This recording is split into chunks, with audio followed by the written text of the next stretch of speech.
Hello everyone. तो आज हम आईटी में हमारे चैप्टर 4 में कंसोलिडेशन, सब total and group and outline ये तीनों सीखने वाले हैं 10 मिनट्स विद द डेफिनेशंस।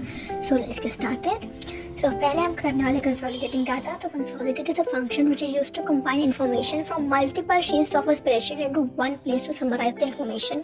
जैसे कि दो शीट में हमारे पास डेटा है, उन दोनों का हमें समराइज करना और हमें एक बारी में उनको कंपेयर करना, व्यू करना है, तो हम उसको कंसोलिडेट कर देंगे थर्ड शीट पे, जिससे हम इजीली उन्हें व्यू कर सकते हैं, कंपेयर कर सकते हैं।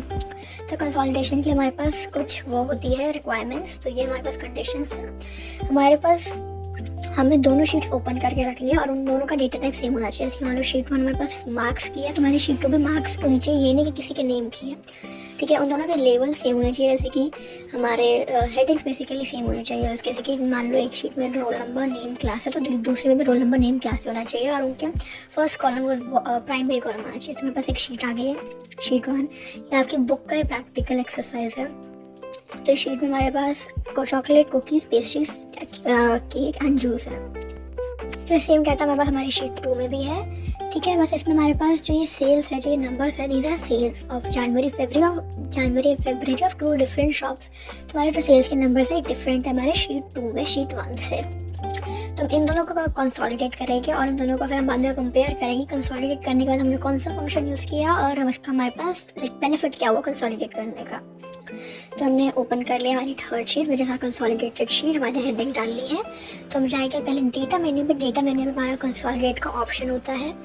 सो अब हम कंसोलिडेट पे जाएंगे एंड कंसोलिडेट पे क्लिक करने के बाद हमारे पास ये पैनल या कह सकते हैं विंडो खुलती है, जिसमें मेरे पास पहले से रेंजेस है क्योंकि I was trying before teaching you. तो हमने वो रेंज डिलीट कर दिया। हमारे पास ऐसी विंडो खुलती है। अब हमारे पास फंक्शन आते हैं sum, count, average, maximum, minimum, product count, ठीक है, एक्सेट्रा एक्सेट्रा। और हम इस पर अप्लाई कर सकते हैं। बहुत कुछ लिमिटेड फंक्शन होते हैं। जैसे कि हमें सम अप्लाई करना है, तो जैसे कि हमारे पास शीट 1 और शीट 2 के मान लो कुकीज़ का सम आ जाए कि टोटल कितनी कुकीज़ की सेल हुई है। हमारे पास सोर्स डेटा रेंज है हमारे पास इधर, ठीक है। तो बेसिकली ये हमारे पास इसमें एड्रेस डालता है कि हम डेटा कौन से दो सोर्सेस या कौन से दो शीट से लेंगे। तो पहले हमने शीट 1 का डेटा सेलेक्ट कर लिया है, तो ये A1 से लेके C6 तक। अब हम श्रिंक पे क्लिक करेंगे। अब हम ऐड पे क्लिक करेंगे, ठीक है। ऐड पे क्लिक करना इज़ वेरी इंपॉर्टेंट, अदरवाइज हमारी शीट कंसोलिडेशन के रेंजेस ऐड नहीं होगी।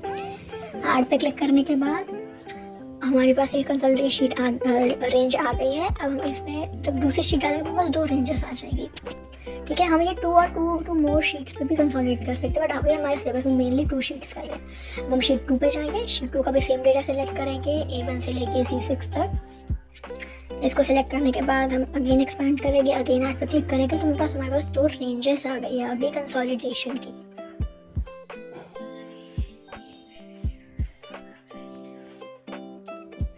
तो शीट 1 $A $1, ठीक है, $C $6। तो आप मेरे को कमेंट्स में बताएंगे कि रिलेटिव रेफरेंसिंग है या एब्सोल्यूट रेफरेंसिंग है।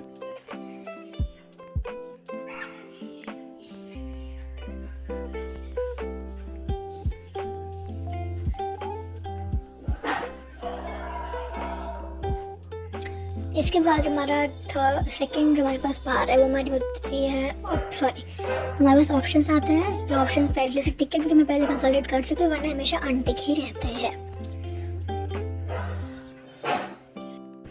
अब हमारे पास कॉपी रिजल्ट होगा। मैं जो हमारा शीट 1 और शीट 2 का रिजल्ट है, मैं कहाँ कॉपी करना है, तो हम उसका सेल सेलेक्ट कर देंगे शीट 3 का A2, ठीक है। हम चाहे पूरा एरिया सेलेक्ट कर सकते हैं हम, लेकिन हम एक सेल सेलेक्ट करेंगे। हमें अब ऐड पे क्लिक नहीं करना है क्योंकि हमारी कंसोलिडेशन की रेंजेस नहीं है, हमारा कॉपी रिजल्ट का ऑप्शन है, ठीक है। अब हम कंसोलिडेट पाए रो लेवल, कॉलम लेवल और लिंक टू सोर्स डेटा सब ऑन कर देंगे। लिंक टू सोर्स डेटा का मतलब अगर मेरी शीट 1 या शीट 2 में कुछ चेंजेस होते हैं तो मेरे sheet 3 basically which is consolidated sheet, उसमें भी रिफ्लेक्ट होएंगे। अब हम ओके पे क्लिक कर देंगे और हमारे पास हमारा कंसोलिडेटेड रिजल्ट आ जाएगा, जो कि ये रहा।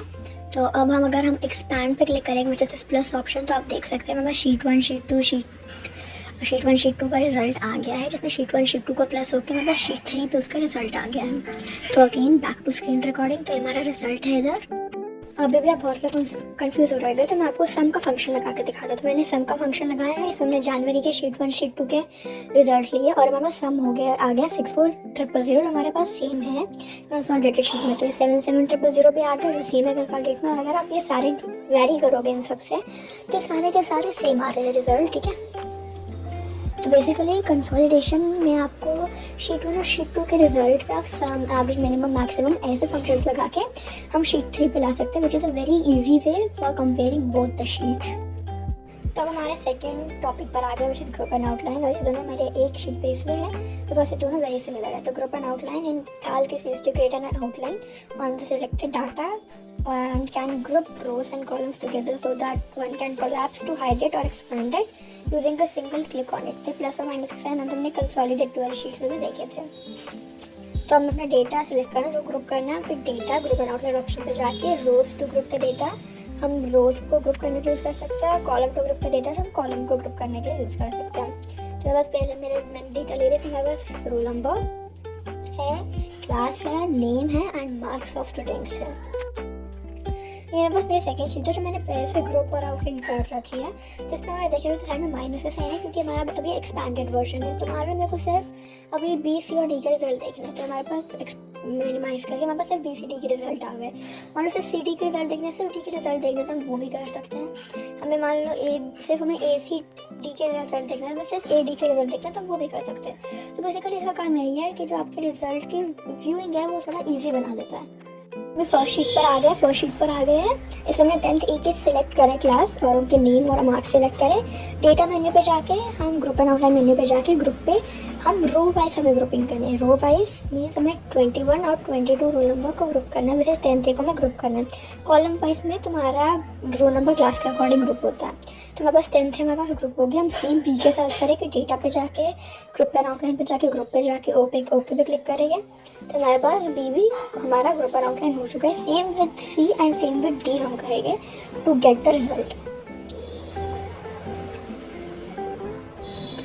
तो अब हमारे पास सारे ए, बी, सी और डी चारों ग्रुप एंड आउटलाइन हो रखे हैं। तो अब हम सब टोटल्स करने वाले हैं। तो बेसिकली सब टोटल का यूज़ होता है कि वो ग्रुप बना देता है कैल्क में, और हम उस ग्रुप में ऑटोमेटिकली हम अपने कुछ कॉमन फंक्शन की सम, एवरेज, मिनिमम, मैक्सिमम हम उस ग्रुप डेटा पे लगा सकते हैं। ठीक है, तो हमारे पास हमारी शीट आ गई है सब टोटल के लिए। इस शीट में अब हम अपना डेटा सिलेक्ट करेंगे, हम डेटा मेन्यू पे जाएंगे, यहाँ पे हम सब टोटल्स पे क्लिक करेंगे तो हमारे पास हमारा अगेन विंडो में पानी कह सकते हैं वो आ गए हैं। तो हम इसमें 3 to 4 ग्रुप इजीली बना सकते हैं। तो हमें तो एक ग्रुप बनाना है।